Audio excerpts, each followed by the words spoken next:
What is up, YouTube, and welcome back to Brute Strength Day 83. So, as promised, getting into a really good rhythm with training now, and I'm starting out with a new split that I'm going to be using for a while because I had this friend who made me a pull-up program, and he was like, "Yo, you gotta do pull-ups more if you want to get better at it because it's like the bench press for powerlifting, and I should be doing pull-ups at least 3 times a week," he said. So for this session, I did pull-ups, I did good mornings, I did pendlay rows, I did flies, I did lateral raises, I did straight curls, reverse curls, and I did some triceps. So huge training. Um, yeah.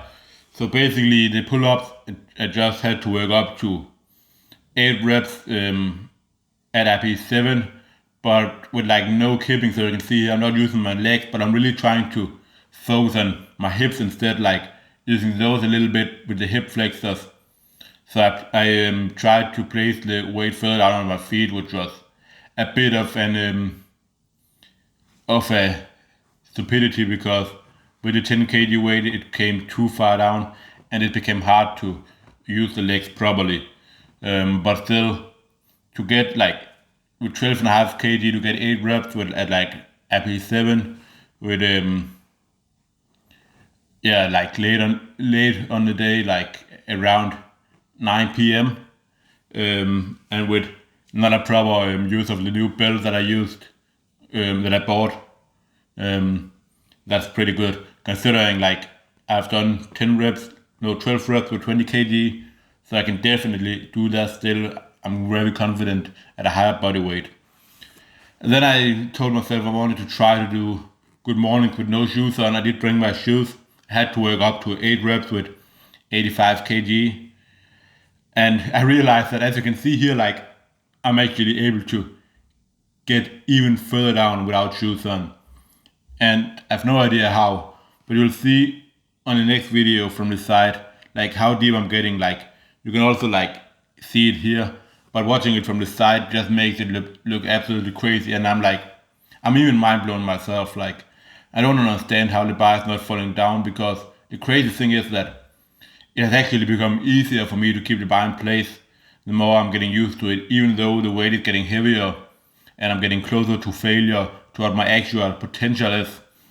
Like the first time when I went up above 80 kg and stuff with the steps on the exercise, I had the bar sometimes rolling up on my neck, stuff like that. I would get some bruising on the upper back, but I'm getting none of that now, and it feels extremely good. Like you can see how damn deep I'm going. It looks absolutely insane. Then for the pendlay rows, I had to do what like four sets building up to a 12 rep max. So I actually did 13 with 82.5 kg here, and I think the form stayed all right. But I'm a bit like my friend he programmed like concentric only rows. Apparently it's another exercise than this, and he's gonna have to send it to me because it's something that they use like on the Italy street lifting team. So it's a bit different than this, and it's like a very like secret kind of ish exercise. Um, but yeah, he said that it looks fine for me doing it like this. But I feel like I've never had like really good connection to my lats, and I don't know if it's a problem because I mean my lats are not small, my back is not small. Like when I do like rear delt work and rhomboid stuff work like that, I can definitely feel my back, but it's just my lats that is a little bit of a problem, which is why as I've said before, I have a little bit of a feeling that maybe I should be doing some kind of like one arm lat pull down stuff like that at a really slow tempo on the negative, especially to focus more on the eccentric and just generally just isolating the lats. Rather have a little bit of less weight but have better form. So maybe that's the plan. But I feel like for these rows here, I'm like maybe it's going to be better if I use some kind of support, like having my like Helm's row, or you have to hit against the bench, because then I can totally isolate. And I know even for pull-ups, the purpose of this exercise is just to get in extra volume to the back and build up a mass. Like, it's not specific to pull-ups in any way. Apart from that, it trains the same muscles. It's not the same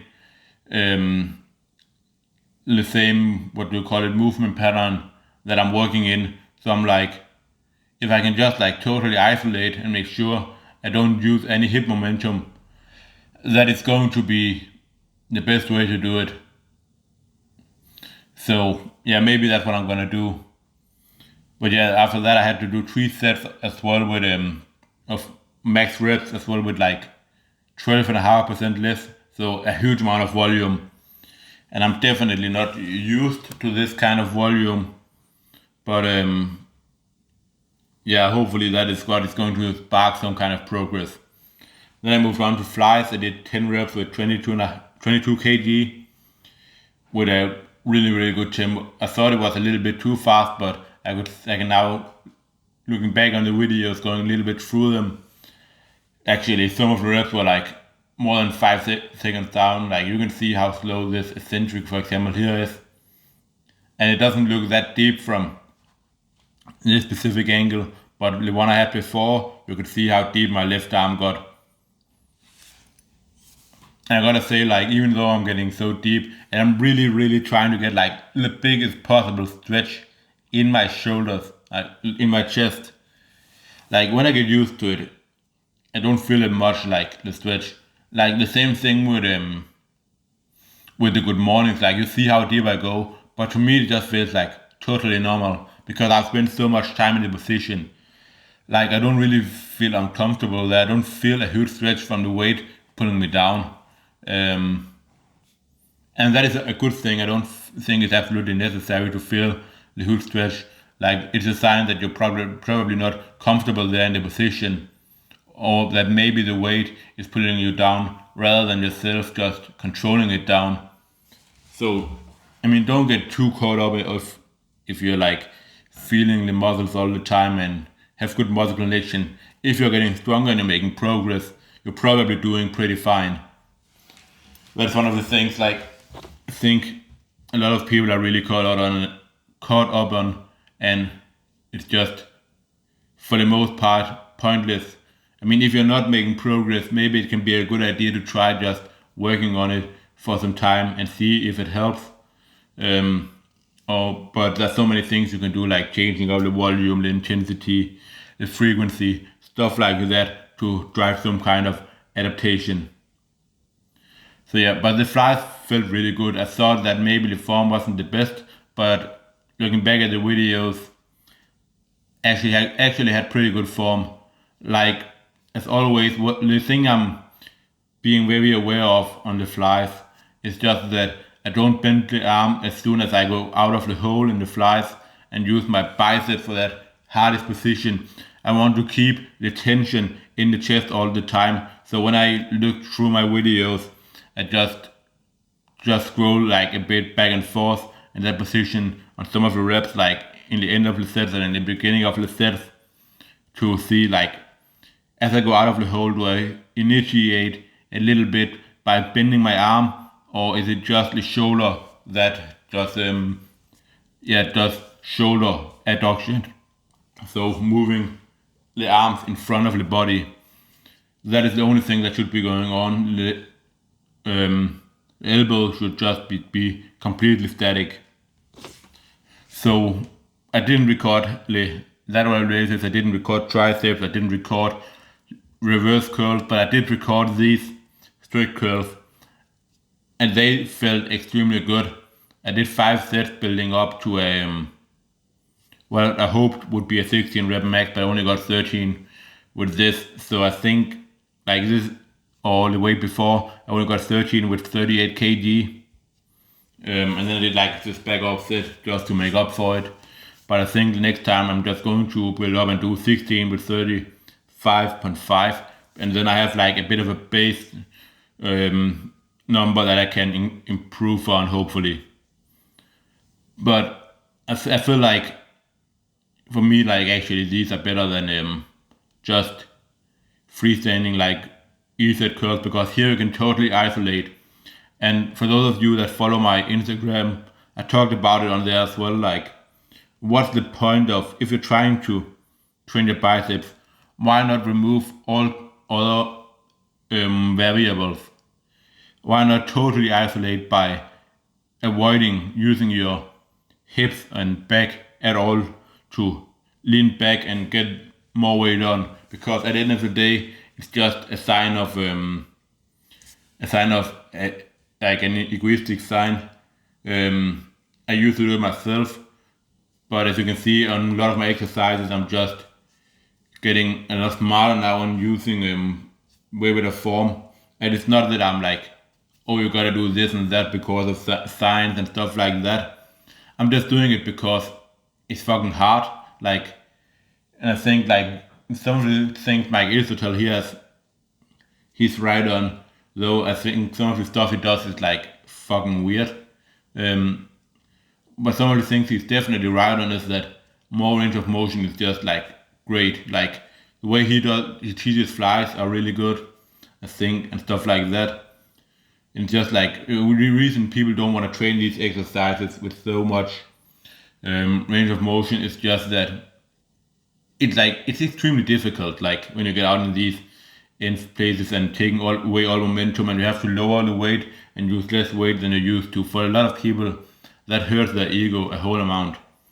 But yeah, like because of what I just said with like totally isolating, I think like the three best or four best biceps exercises are probably strict curls, incline curls, preacher curls, and concentration curls.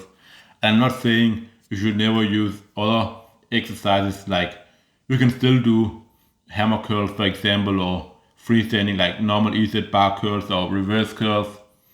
But just try to really make sure like that you're not using any swaying back and forth, like where you're just like able to use 20% more weight, because it's not gonna give you a bigger bicep than you would from doing this other stuff, like taking your biceps totally to failure. And you will easily be able to tell when you're totally isolating if you're getting stronger or if you're not. So that is all for this one, guys. I'll have some great videos up this week. I have one about triple progression and dynamic double progression that will be up like Friday, something like that. So I'm really excited to put that up. And yeah, like good times ahead. Going to Metallica concert soon in Madrid for 10 days. So I'm extremely excited for that. I'll try to prepare some content in advance, but we'll see about it. Hope you're all having a great day, and remember to leave a like, subscribe to the channel, and so on. Let's push towards 1,000 subscribers. I'm out.